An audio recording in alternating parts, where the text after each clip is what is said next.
moja kati ya changamoto iliyopo kwa wasanii wa Bongo Flava ni kwamba tunaona wanatumia vile vipawa kufanya ndio vitu vya hovyo, lakini kitu kinachonishangaza ni kwamba muziki wanayoimba always ni muziki ya matusi.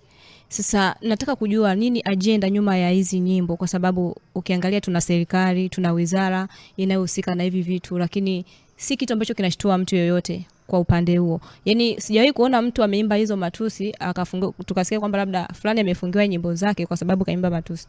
Lakini ndio nyimbo ambazo zinapigwa watu wanazishangilia. Nini kiko nyuma ya hichi kitu? Yaani mpaka serikali imefumbia macho kiasi kwamba ni kama haioni vile. Watu wanasema kwamba dunia imeharibika. Mimi naweza kusema kwamba dunia haijaharibika, isipokuwa watu ndo wameharibu dunia. Kwa maana hiyo tukae tukijua hapa ulimwenguni kuna shetani ndio baba wa ulimwengu. Kwa hiyo kuna watu pia ambao wanatumiwa na shetani ili kusudi kuweza kuharibu. Either wataingia katika mikataba na kuweza kufanya mikataba ili kusudi kwa ajili ya kuweza kufanya hivyo. Na kuna watu ambao wako serikalini hawawezi kuzuia hiyo, kwa sababu pia nao ni miongoni mwa watu ambao wapo katika hiyo mikataba. So inakuwa ni ngumu.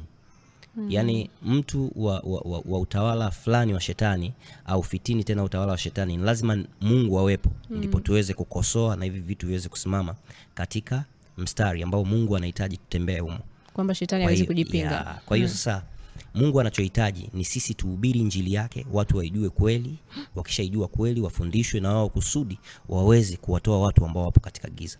Ni hilo tu.